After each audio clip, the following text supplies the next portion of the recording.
3월 19일 금요 저녁 예배를 사도신경으로 시작하도록 하겠습니다.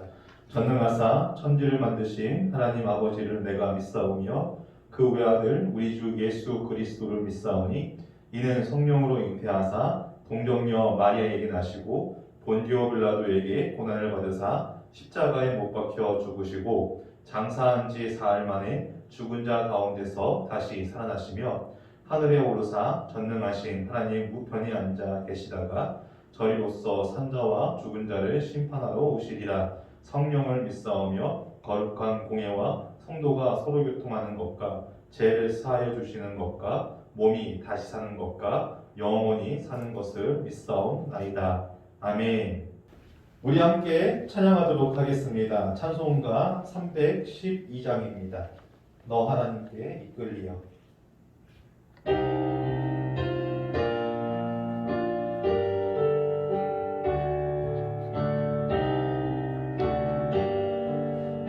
너 하나님께 이끌리어 일평생 주와 바라며 너 어려울 때 힘주시고 언제나 지켜주시리.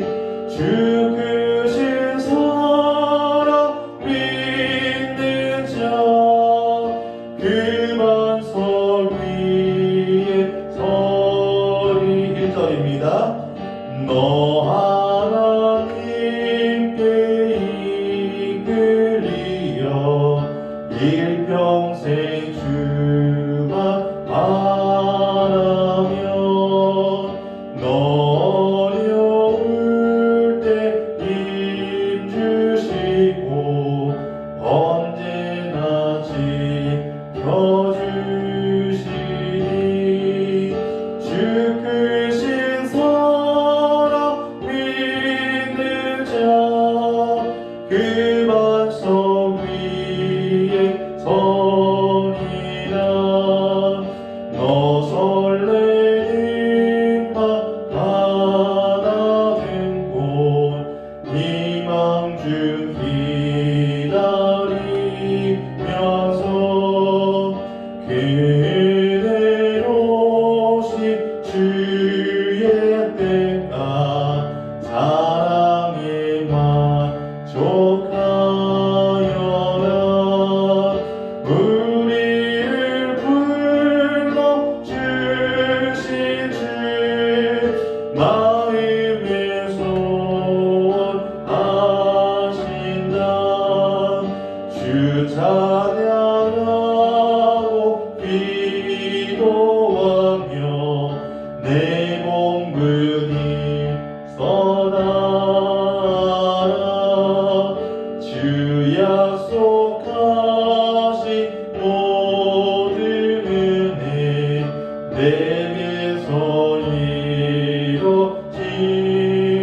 이루어지리라. 잠들고 의식하는 자 주께서 기억하시리. 우리 이 시간 함께 기도할 텐데 우리가 이러한 부분을 좀 생각해 봤으면 좋겠습니다.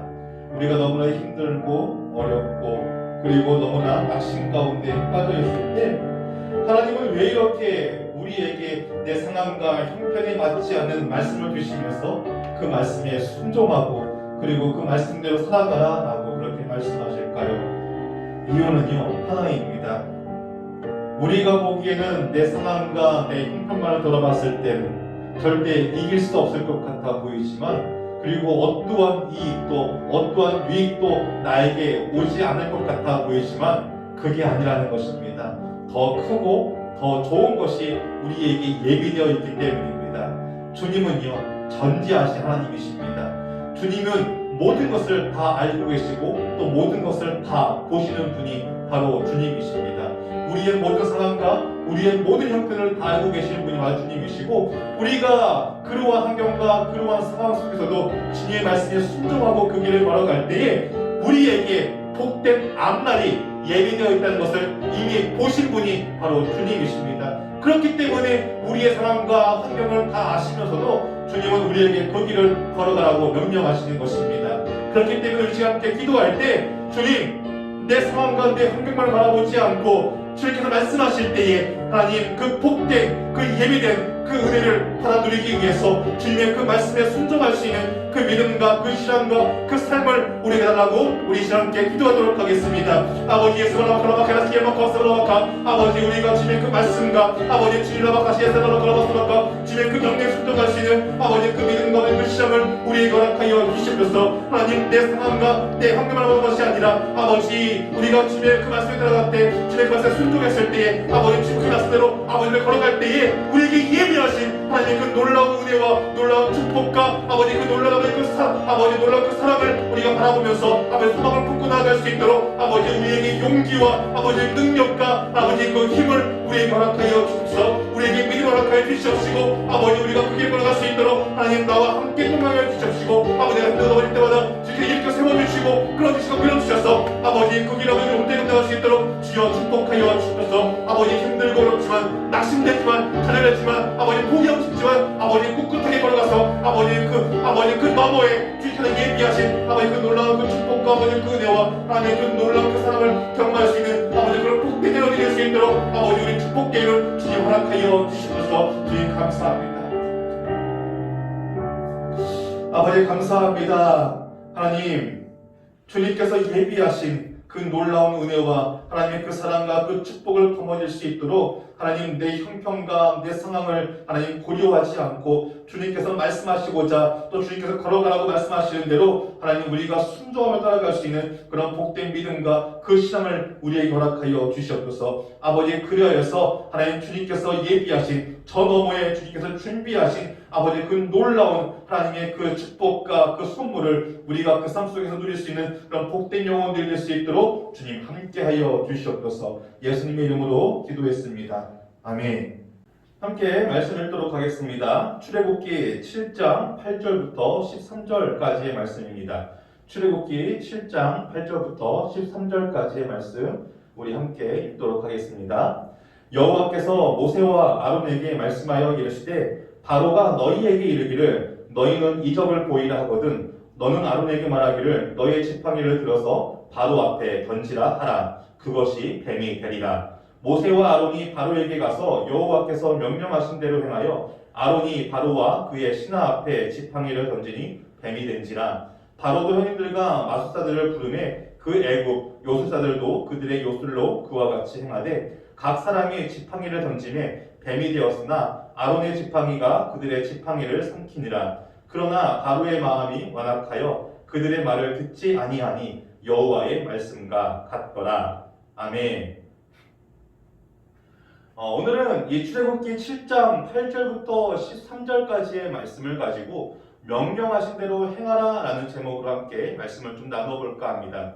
오늘 우리가 함께 읽은 이 본문의 밑부분인 6절을 보면 이렇게 적혀 있는 것을 볼 수가 있습니다.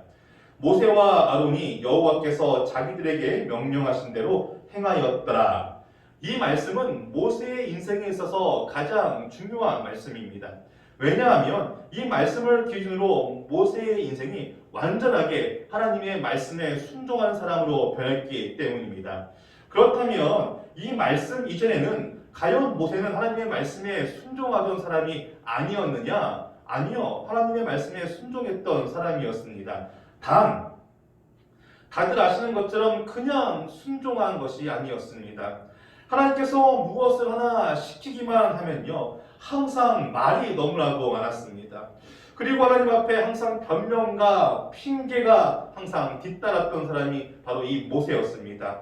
그리고 해보지도 않고 못한다고 이야기만 하던 사람이요 바로 이 모세였습니다. 그래서 성경을 연구하는 신학자들 사이에서는요 이러한 우스갯소리가 나오기도 했는데 모세 이후로는 하나님이 불통의 하나님으로 바뀌셨다라는 것입니다. 물론 여기서 말하는 이 불통은 하나님께서 우리와 더 이상 소통을 하지 않으신다라는 이러한 뜻이 아니고 또한 우리와 교제하시기를 원하시지 않는다 이러한 의미에서 하는 말이 아닙니다.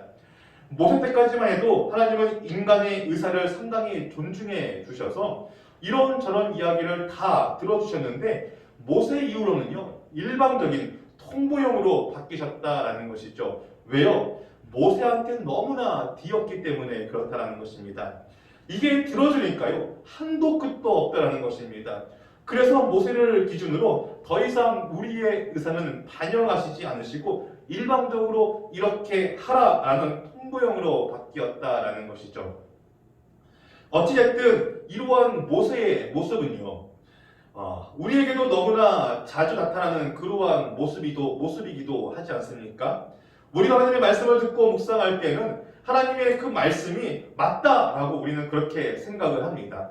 하지만 막상 들은 말씀을 내 삶에 적용하려고 하면요 이게 잘 안 된다라는 것입니다. 왜요? 지금 내가 처한 상황과 환경에요 너무 맞지 않다라고 생각이 들기 때문입니다.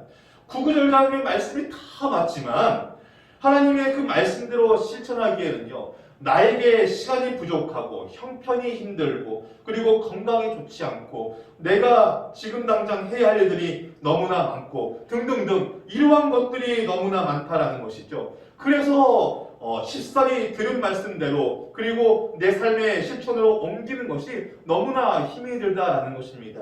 그뿐입니까? 실패에 대한 두려움도 있습니다. 한 번도 가본 적이 없는 길이고 이전에 살았던 삶의 데이터에 비추어 보면 과연 들은 말씀대로 내 삶에 이루어질까라는 그 두려움이 앞서기도 합니다. 그래서 하나님의 그 말씀을 들을 때면 그 말씀이 맞다라고 생각은 하지만 그리고 그 말씀대로 우리가 살아야 한다라고 그렇게 생각을 하지만 막상 내 삶에 실천하는 것이 생각보다 쉽지 않다라는 것입니다. 그렇게 오늘 전하고자 하는 이 본문의 말씀을 잘 들으셨으면 좋겠습니다. 그리고 항상 오늘 전한 이 본문의 내용을 가슴에 담아 두었다가 인생의 중요한 그 갈림길 앞에 섰을 때 순종의 길에 걸어가심으로 하나님이 예비하신 은혜와 축복을 받아 누리는 그런 복된 성도님들이 되시기를 주님의 이름으로 축복합니다. 오늘은 이 본문의 내용을 가지고 딱 두 가지의 내용만 말씀드리려고 합니다. 첫 번째로 주님은 우리의 모든 상황과 형편을 다 알고 계신다라는 것입니다. 오늘 본문 9절을 보면 이렇게 이야기합니다. 바로가 너희에게 이르기를 너희는 이적을 보이라 하거든 너는 아론에게 말하기를 너의 지팡이를 들어서 바로 앞에 던지라 하라. 그것이 뱀이 되리라. 아멘. 하나님께서 모세를 바로에게 보내실 때요 두 가지를 붙여주십니다. 하나는 바로 그의 형 아론이고 또 하나는 지팡이입니다. 그렇다면 하나님께서 왜 이 모세에게 그의 형 아론과 그리고 그 지팡이를 붙여주시는 것일까? 하나님은요 모세에 대해서 너무나 잘 알고 계셨기 때문입니다. 그가 입이 둔하여 말을 잘하지 못한다라는 것과 아무것도 없이 맨손으로 나가서는 절대 바로를 설득하고 이스라엘 민족을 구원해낼 수 없다는 것을요 너무나 잘 알고 계셨기 때문입니다.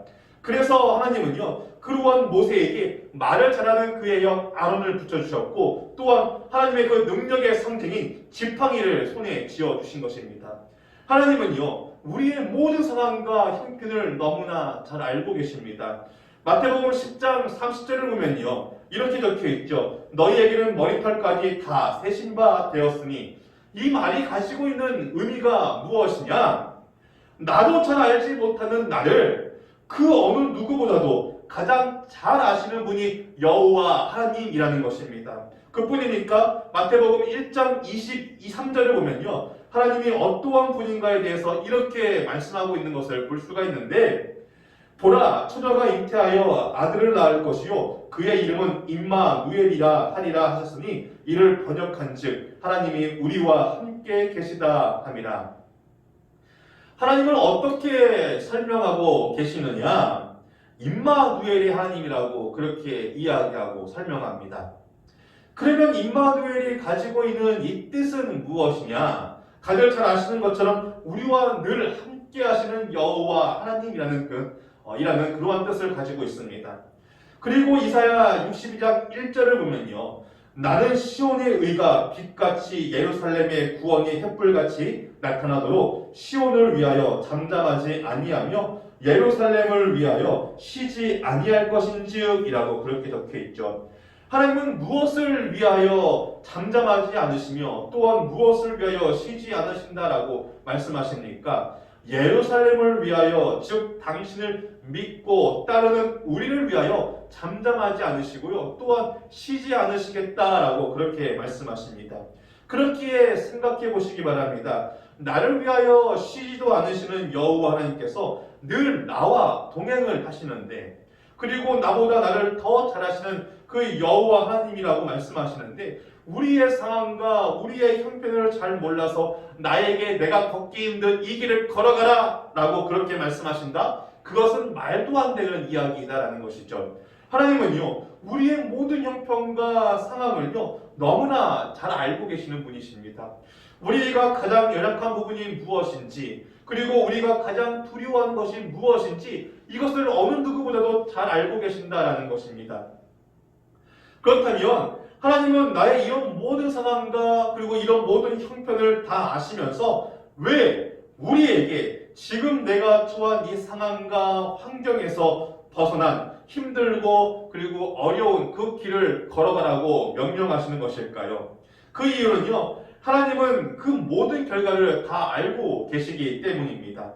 하나님이 명령하신 그 길이 아무리 힘들고 어렵고 또한 고통스럽고 고난의 길이라고 할지라도요, 그대로 순종하기만 한다면요, 어떠한 결과가 우리에게 주어질 것인가에 대해서 주님은 너무나도 잘 알고 계시기 때문입니다. 오늘 본문 한번 보시기 바랍니다. 10절부터 12절까지의 말씀을 보면, 모세와 아론이 바로에게 가서 여호와께서 명령하신 대로 행하여 아론이 바로와 그의 신하 앞에 지팡이를 던지니 뱀이 된지라. 바로도 형님들과 마술사들을 부르매 그 애국 요술사들도 그들의 요술로 그와 같이 행하되 각 사람이 지팡이를 던지매 뱀이 되었으나 아론의 지팡이가 그들의 지팡이를 삼키니라. 아멘. 하나님이 모세에게 지팡이를 지어주실 때는요, 그냥 아무런 의미 없이 지어주신 것이 아니었습니다. 바로 이러한 모든 상황을 다 아시고 모세에게 지팡이를 손에 쥐어주셨던 것입니다. 그래서 모세를요, 승리하게 하시려고 했다라는 것이죠. 사랑하는 성도님들, 주님은요, 우리의 모든 것을 다 알고 계십니다.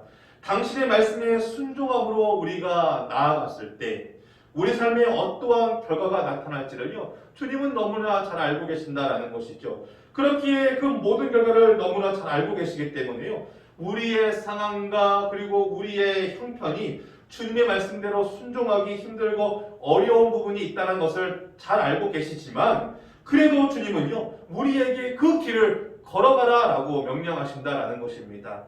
더 큰 것을 우리에게 지어주시기 위해서 하나님은 우리에게 그 길을 걸어가라고 그렇게 명령하신다라는 것이죠. 그렇기에 이것을 반드시 기억하시기 바랍니다. 순종의 결말은요, 승리입니다. 그리고 순종의 결말은 구원입니다. 그리고 순종의 결말은 회복입니다. 자, 하나님은 우리가 승리하기를 원하시고요, 하나님은 우리가 회복하시기를 원하시며, 또한 하나님은 우리가 구원받기를 원하십니다. 이것이 우리를 향한 진정한 주님의 사랑이자 마음이자 은혜입니다. 주님은요, 모든 걸 다 아십니다. 우리의 상황과 형편이 하나님의 말씀을 감당하기에 넉넉하지 않다는 것을 다 알고 계십니다. 하지만 그러한 상황과 환경 속에서도 우리가 주님의 말씀에 순종하여 주저하지 않고, 그리고 포기하지 않고, 낙심하지 않고, 좌절하지 않고, 낭망하지 않고, 우리가 주님의 말씀대로 걸어갈 때 모세처럼 돕는 자를 우리에게 붙여주시고요, 또한 그 명령을 그리고 주님의 그 말씀을 감당할 수 있도록 우리에게 당신의 그 능력을요, 손에 쥐어주신다라는 것입니다. 그래서 반드시 승리의 길로, 그리고 회복의 길로, 그리고 구원의 길로 밀어 넣으신다라는 것이죠. 그리고 그렇기에 어떠한 하나님의 음성이 들려올 때에도 내 상황과 형편을 너무나 생각하지 마시기 바랍니다. 내 상황 속에 내 상황과 내 형편을 생각하면요 항상 두렵고 무섭고 안 될 것 같지만 그래도 주님께서 나를 위해서 예비해 놓으신 그 앞날 그리고 그 미래 그 소망을 바라본다면요 우리는 얼마든지 승리할 수 있고 회복할 수 있고 그리고 구원받을 수 있습니다. 그렇기에 저와 성도님들의 그 삶이 항상 하나님의 그 말씀에 순종하심으로 예비하시는 하나님의 그 은혜를 그 삶 가운데 풍성하게 누리며 살아갈 수 있는 그런 복된 주의 자녀들이 되기를 주의 이름으로 축복합니다. 두 번째로 우리가 믿는 여호와 하나님은요 만군의 왕이라는 것입니다. 여기서 제가 말하고자 하는 왕의 의미는요 절대 권력을 의미합니다. 오늘 본문 11절을 보면요 아론의 지팡이가 그들의 지팡이를 삼키니라 라고 그렇게 적혀있는 것을 우리가 볼 수 있습니다. 우리가 12절을 읽을 때 대부분 삼키니라 라는 이 단어에 집중하는 것을 볼 수가 있습니다. 물론 이 삼키니라 라는 이 단어가 중요하지 않은 단어이다 라고 제가 말씀드리는 것은 아닙니다. 그런데 이 삼키니라 라는 이 단어 앞에 이것보다 더 중요한 단어가 하나 붙는다라는 것이죠. 그것이 무엇이냐라면 바로 뱀이라는 단어입니다. 오늘 우리가 읽은 이 본문은요, 이 뱀이 가진 의미가 무엇인지 해석하지 못한다면 아마 반쪽만 아는 성경이 될 수 있습니다. 자, 그렇다면 하나님은 왜 이 바로와 대적하는 이 장면에서 뱀이라는 동물을 등장시키신 것일까? 싸움을 잘하는 수많은 동물들이 있잖아요. 사자도 있을 것이고 호랑이도 있을 것이고 그리고 애굽에서 너무나 쉽게 볼 수 있는 아부라는 동물도 있을 텐데 왜 이렇게 만지기도 싫고 보기만 해도 징그러운 이 뱀이라는 동물을 등장시키셨을까? 그 이유를 우리가 잘 알기 위해서는 오늘 본문이 원래 쓰여져 있던 바로 이 히브리 성경에 대해서 우리가 좀 볼 필요가 있습니다. 히브리 성경에 이 뱀이라는 단어가 어떠한 단어로 쓰여 있느냐? 바로 탄닌이라는 그러한 단어로 쓰여 있는 것을 볼 수가 있습니다. 우리가 성경을 보면 뱀이라는 단어가 자주 등장하는 것을 볼 수가 있는데 여기서 알아둬야 할 것은 성경에 등장하는 이 뱀이 모두가 다 히브리어로 탄닌이라고 그렇게 적혀 있지 않다라는 것입니다. 총 3가지의 뱀이 성경에 적혀 있는데 첫 번째는 나하시라는 뱀입니다. 나하시라는 뱀은 어떤 뱀을 말하는 것이냐? 그냥 모든 뱀을 통틀어서 이야기하는 것을 바로 이 나하시라는 그러한 뱀입니다. 그래서 이 단어는 우리가 너무나 잘 알고 있는 아담과 하와의 이야기에서 등장하는 이 뱀이 바로 이 나하시라는 뱀입니다. 그리고 또 어디에도 적혀 있느냐? 출애굽기 4장 3절에 적힌 뱀도 나하시라고 그렇게 적혀 있습니다. 두 번째로 사라프라는 뱀인데 이 뱀은요 치명적인 독을 가진 뱀을 말할 때 쓰는 단어입니다. 아까 나하시라는 뱀은요 모든 뱀을 통틀어서 얘기할 때 나하시 말씀을 드렸고요. 이 사라프라는 뱀은 무엇이냐? 그 뱀 중에서도 독을 가진 독사를 지칭할 때 사용하는 단어가 바로 이 사라프라는 단어입니다. 그래서 이 사라프는 성경 어디에 적혀 있느냐? 민수기 21장과 그리고 이사야 14장 29절에 쓰여 있기도 합니다. 그리고 마지막으로 우리가 함께 알아볼 뱀인 이 탄닌이라는 뱀은요 특정 뱀을 지목할 때 쓰여지는 단어입니다. 여기서 말하는 이 특정 뱀은 어떠한 뱀을 말하는 것이냐? 우리가 너무나도 잘 알고 있는 피리를 불면 이렇게 머리를 이렇게 흔들고 나오는 그런 코브라를 설명할 때 쓰는 단어가 바로 이 탄닌이라는 이 뱀의 단어입니다. 그렇다면 조금씩 우리가 그 실마리가 풀려가죠. 왜 여기서 하나님은 이 코브라라는 이 특정 뱀을 가지고 등장시키셨느냐? 당시 애굽의 왕이 쓰던 왕관을 보면요, 왕관의 정 가운데에 금으로 만든 코브라 상을 장식해 놓은 것을 볼 수가 있습니다. 이러한 사실은요, 당시 이집트 왕들이 잠들어 있는 그 간을 보면 우리가 충분히 알 수 있는데, 코브라는요 당시 무엇을 상징하는 동물이었느냐?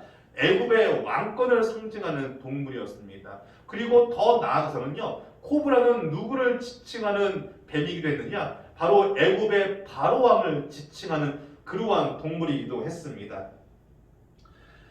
그렇기 때문에 당시 애굽의 왕은요, 그 어느 나라도 넘볼 수 없는 그런 막강한 힘을 가진 사람이었습니다. 즉 절대 권력을 가진 사람이었다라는 것이죠. 그 어느 나라도 넘볼 수 없는 막강한 힘을 가지고 있었던 사람이 바로 이 애굽의 바로라는 왕이었습니다. 자, 그렇기에 당시 애굽 사람들은요, 자신들이 왕으로 섬기고 있는 그 바로를요, 신이라고 숭배하기까지도 하였다라는 것이죠. 그런데 그러한 절대 권력이, 자신들이 신이라고 숭배했던 그러한 그 절대 권력이 지금 누구 앞에 넘어지고 지금 누구 앞에 패배하고 있는 것입니까? 하나님 앞에서 지금 무너지고 하나님 앞에서 지금 패배하고 있는 모습을 보여주고 있는 것입니다. 그 무엇도 바로를 이길 수가 있는 자가 없다라고 생각을 하던 그 시대에 바로 하나님은 그게 아니라는 것을요, 바로 이 바로 왕과 그리고 그 많은 애굽의 사람들에게 이러한 사실을요 보여주신 것입니다. 바로가 절대 권력이 아니라는 거예요. 바로보다 더 막강한 힘을 가지신 분이 있다라는 것입니다. 바로보다요 더 강한, 그리고 정말 말 그대로 이 절대 권력을 가진 그러한 왕이 있는데 그분이 무엇이냐? 바로 우리가 믿는 여호와 하나님이라는 것입니다. 그래서 이 사건을 통하여 하나님은요 우리에게 알려주시고자 하시는 것입니다. 이 땅의 왕 중의 왕은 바로 여호와 하나님이시며 그 어느 누구도 하나님 앞에서 대적할 수 없다라는 것을 말입니다. 우리는 내 삶에 닥쳐온 문제와 어려움이요 너무나 막강하게 느껴집니다. 그래서 뛰어넘을 수 없다라고 생각을 하고요, 그리고 이길 수 없다라고 생각을 합니다. 그런데 아니에요. 얼마든지 뛰어넘을 수 있고요, 그리고 얼마든지 우리가 충분히 이길 수 있다라는 것입니다. 왜요? 우리에게는 만왕의 왕이 함께 하시니까요. 어느 누구도 대적할 수 없는, 어느 누구도 이길 수 없는 절대 권력을 가진 여호와 하나님이 우리와 함께 하시기 때문에요, 어떠한 문제도 우리는 뛰어넘을 수 있고요, 어떠한 고난과 어려움과 아픔과 고통도요 우리는 충분히 이길 수 있다라는 것입니다. 그렇기에 주님과 동행하시기 바랍니다. 주님과 동행하는 방법은요 어렵지 않습니다. 그분의 말씀에 순종하는 것이 주님과 동행하는 것입니다. 우리가 그분의 말씀에 순종하고 그분과 함께 동행한다면 우리에게 닥쳐온 이 문제 앞에서 얼마든지 승리할 수 있고, 또한 회복할 수 있고, 또한 이길 수 있고, 또한 구원을 받게 되어집니다. 그렇기에 저와 성도님들의 그 삶이 내 형편과 내 상황만 바라보지 마시고, 또한 실패에 대한 그 두려움을 생각하지 마시고 여호와 하나님 앞에 그 말씀에 순종하심으로 저와 성도님들의 그 삶이 주님께서 예비하신 그 은혜와 그리고 그 풍성한 축복을 그 삶 가운데 누리며 살아가시기를 주의 이름으로 축복합니다. 자, 결론입니다. 우리가 믿는 여호와 하나님은요 만왕의 왕이십니다. 어느 누구도 대적할 수 없는 절대 권력을 가지신 분이 여호와 하나님이십니다. 그리고 그분께서는 우리 삶의 모든 결말을 다 내다보시는 분이십니다. 그렇기에 지금 당장 내 삶을 짓눌러 오는 여러 가지 문제와 어려움 앞에서, 그리고 이 코로나19라는 이 거대한 문제 앞에서 내 상황과 내 형편만을 바라보지 마시고, 또한 이 실패에 대한 이 두려움을 생각하지 마시고 말씀에 순종하시길 바랍니다. 말씀에 순종하시면 우리는 얼마든지 승리할 수 있습니다. 말씀에 순종하시면요 우리는 얼마든지 회복할 수 있습니다. 그리고 그 말씀에 순종하시면 우리는 어떠한 문제 앞에서 우리는 구원받을 수 있습니다. 그렇기에 저와 성도님들의 그 삶이 오로지 하나님 말씀에 지배당하고 하나님의 그 말씀에 순종하심으로 이루어온 하나님의 축복하심, 주님께서 만지시고 건지시고 그리고 회복하시고 이기게 하시고 구원하시는 이루어온 놀라운 하나님의 은혜와 축복이 저와 우리 귀한 성도님들의 그 삶 가운데 함께하기를 주의 이름으로 축복합니다. 기도합니다. 하나님 감사합니다. 오늘도 주님께서 우리를 복된 자리에 불러주시고 주님을 찬양하고 예비하며 또 하나님의 그 말씀을 가지고 우리가 다시금 또 이 땅을 힘을 가지고 또 능력을 가지고 살아갈 수 있게 하심에 감사합니다. 하나님, 때론 내 삶과 내 형편과 내 상황에 맞지 않은 하나님의 그 말씀이 주어질 때가 있습니다. 그래서 하나님 그 말씀 때문에 우리가 고민하고 낙심하고 좌절하고 포기할 때도 있습니다. 하지만 하나님은 우리의 모든 상황과 형편을 다 아시는 분이시고 또한 막강한 힘과 그리고 절대 권력을 가지신 그러한 능력의 하나님이시기에 우리가 주님의 그 말씀을 오로지 믿고 신뢰하고 순종함으로써 이기게 하시는 하나님의 그 능력을 우리 삶 가운데 풍성하게 누릴 수 있는 그런 복된 주의 자녀들이 될 수 있도록 주님 축복하여 주시옵소서. 예수님의 이름으로 기도하였습니다. 아멘. 우리 주기도를 마치겠습니다. 하늘에 계신 우리 아버지여, 이름이 거룩히 여김을 받으시오며 나라가 임하시오며 뜻이 하늘에서 이루어진 것 같이 땅에서도 이루어지이다. 오늘 우리에게 일용할 양식을 주시옵고 우리가 우리에게 죄지은 자를 사하여 준 것 같이 우리 죄를 사하여 주시옵고 우리를 시험에 들게 하지 마시옵고 다만 악에서 구하시옵소서. 나라와 권세와 영광이 아버지께 영원히 있사옵나이다. 아멘.